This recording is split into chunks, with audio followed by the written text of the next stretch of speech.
WrestleMania 36 is over. Unless, of course, Randy Orton and Edge are still fighting, and they very may well be. We think it's over, but maybe just in our minds we decided it had finished. And if you go on the WWE Network right now, they're still finding walls to throw each other into. You didn't think about that now, did you? But with hopes and dreams dashed because of the worldwide situation, nobody really knew what to expect from this year's Showcase of the Immortals, other than it may be a little bit of a train wreck because we weren't going to have any audience, we weren't going to have any crowd, and we were going to hold it in the Performance Center. Well, I say this, I believe WrestleMania 36 surpassed all expectations. Why?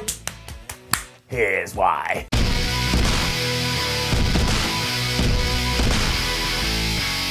It doesn't take a genius to figure out that having no audience at WrestleMania 36 was going to dilute whatever we were going to see. You will have heard it time and time again, but when it comes to professional wrestling, fans can not only make a bad match good, they can make a good match great, and they can make a great match the best thing you've ever seen in your life, to the point you whip off your pants and you just run around in a circle. But there was one element I don't think we talked about enough prior to WrestleMania 36, and maybe I've only just come up with it now that we're out the other side. But for the last few weeks, when it comes to empty arena shows, we've seen it in WWE, on Raw, on SmackDown, on NXT, on AEW, so our brains were used to it. We were prepped. Nobody sat down watching WrestleMania going, I thought I was going to get some fans. And that's why the old ticker in your old noggin is quite nice like that. It will prepare you for the worst as long as you give it the information to begin with. It didn't stop there from being that feeling after we cut away from that awesome video package where, don't forget, Seth Rollins curb stomped a giant enemy crab to see the Kabuki Warriors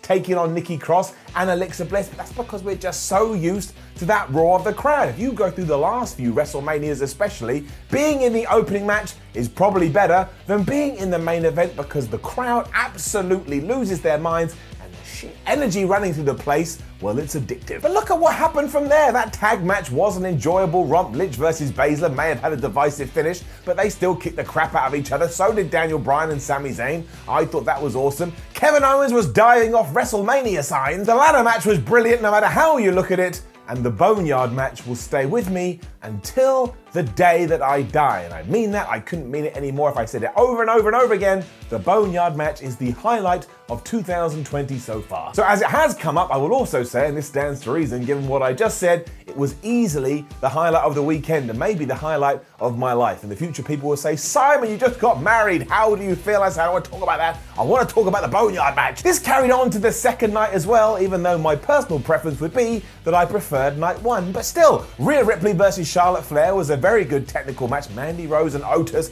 actually got together. The SmackDown Women's Five-Way was a very nice surprise, and Drew McIntyre is not only the WWE Champion, he's the first ever UK-born WWE Champion, and that makes me so happy. I'm going to sing about it till years to come. And again, yes, I know I can fill you in the comments. Of course it would have been better with a crowd, but we're not going to get that right now. And when was the last time Brock Lesnar put over someone this hard? It means WWE believes in Drew, Brock believes in Drew, Paul Heyman believes in Drew. It is going to be a fascinating few months when it comes to the Scottish psychopath. And I haven't even mentioned the Firefly Funhouse, which I both loved and was equally baffled by. And I just used the word match there, but I think we need to trade that out and bring in experience instead, because this was just something else entirely. Let's face it, if it wasn't for all the craziness going on around the globe, we wouldn't even have got this. And I think that's a round of applause for WWE. And I bring the Boneyard match back in here too. People keep saying, oh man, if we had a live audience, this could have been one of the best WrestleManias of all time.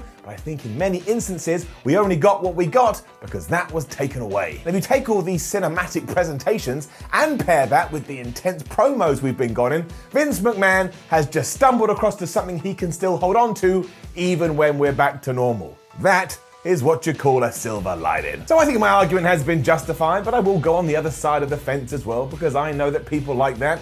We've already mentioned how long Randy Orton versus Edge was, and yes, it was very long, and I get very sleepy when I start to think about it. And even though Charlotte versus Rhea Ripley was a damn good match, I can't for the life of me understand why you'd have Charlotte Flair win that title when you want to make Rhea Ripley into a star. And when it comes to Braun Strowman becoming Universal Champion, well, that wasn't good and that wasn't bad, it was neutral. And I don't think I've ever had a neutral reaction to somebody winning one of the biggest prizes in all of wrestling. But I said on Ups and Downs, I say it here just like this. That's how I felt. I tried to sort of, get some movement and get some energy, but that's all my body could do. It's not his fault, it's not WWE's fault, it's not Goldberg's fault. But yeah, Braun Strowman is Universal Champion, and I'm stood here like a biscuit. But my word, let's be real for a second. This could and maybe even should have been far worse than it was. And let's strip back all the nonsense too. For a couple of days, I got to enjoy some wrestling nonsense on social media with a bunch of other people that also enjoy wrestling. I didn't think about any of the awful things that are going on there. I was completely distracted, and for that, I can't say thank you enough. And even if you do just want to stand here and yell about the length of the last man standing match, great, that's awesome. And you want to know why it's awesome? Because you're not thinking about anything else. Let's yell about that until the cows come home, because really in the grand scheme of things, who gives two shibs how long Adam Copeland and Randy Keith Orton had a fight for? It's also set us up for some happy times down the line. I mean, Drew McIntyre again, he's the champion. What does he do now? Can we make him the man? Edge, is he going to have another proper match with Randy Orton? Or maybe you put him against Seth Rollins, against Kevin Owens, against Daniel Bryan. There's loads of dudes you could throw him in there with. Bayley versus Sasha Banks has been teased to the point that maybe finally we're going to pull the trigger for them to have a program on the main roster. And while I have no idea what you do with The Fiend, you do whatever you want. Now, I guess he's like a magical wizard, and magical wizards can do whatever they want. We do, of course, need to figure out what's going on with John Cena, AJ Styles, and the OC, because from a storyline perspective, I think they're either dead or they're trapped in the afterlife, so we're going to have to come up with a good reason when they do eventually return to television. However, I mentioned AJ Styles' name there. He was involved in the Boneyard match, and as I'm sure you can figure out, I don't want to hear any negativity towards that because it was the greatest thing of all time. I understand I'm becoming insufferable with this, but I've admitted it now, so you can choose to do with that information however you see fit. In fact, take this title and just change it to Why WrestleMania 36 is Irrelevant When It Comes to Opinions, because it gave us the Boneyard match, and the Boneyard match is the best thing in everybody's life. Probably needs a little bit of a trim, that title. I'll have a little word with YouTube, but it's a work of art, and I may go watch it again. I already know there's going to be some naysayers out there, and that's absolutely fine. You do you find a way to get through the day. But if you are stood there right now going, WrestleMania 36 sucked, I think you're doing it a disservice, and I think you're being a little bit unfair. Like, it will always exist in its own little bubble, because how can you really compare this to anything else? Given the way that WWE had to come out swinging, I think they landed a right hook and scored one hell of a KO. So good job, WWE. I think you did as good a job as you could have done, some editing issues notwithstanding. But that is like eating an ice cream and going, it's only got one flake, and I wanted to have 3 flakes. Just go and buy yourself a couple of more flakes. And you want a crowd for WrestleMania, go put on WrestleMania 17 and just watch Stone Cold Steve Austin coming out. People go absolutely crazy. My last and final point is that WWE also showed some restraint here, because WrestleMania Part 1 was only 3.5 hours, and so was WrestleMania Part 2. I don't know how I feel about 2 days WrestleMania going on forever and a day, but in terms of what we had here, I thought it was absolutely perfect.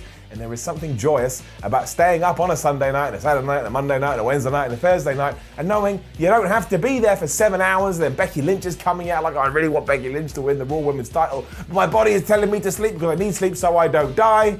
Maybe WWE will learn something from that as well. Maybe they won't. Maybe WrestleMania 37 will now go on for 42 hours to try and make up for it. But in terms of what I got over the last 48 hours, again, tick all my boxes, get a pen, make a box, and tick away. And I'm going to agree with every single last one of these ticks. Now, don't forget to leave a comment below and let us know what you thought about WrestleMania 36. And it's perfectly cool if you didn't like it. I'd love to know your opinion. I am just throwing some positivity out into the world, and it's positivity that I 100% stand behind. Then make sure you like the video, share the video, subscribe to What Culture Wrestling, just click that button right there. And if you want more WrestleMania 36 content, whatculture.com, that will give it to you. So will What Culture's Twitter, What Culture WWE, and if you want to see people, bald people especially, yelling at you down camera lenses, you can do it here on What Culture Wrestling. It's a YouTube channel. We're all stuck indoors, so you may as well watch YouTube. My name is Simon from What Culture. Thank you very much for watching, and a double thank you for everyone who joined us this weekend. There's SmackDown ups and downs and both nights of WrestleMania and these videos and all the other stuff that we've done. I appreciated sharing this good time with you. And we didn't even focus. We should have focused on more on the fact that Otis and Mandy Rose finally got together. They're a couple. Hopefully I'll get an invite to their wedding. I'll get a +1 and maybe I'll bring one of you. You make sure you have good days, and I'll see you soon.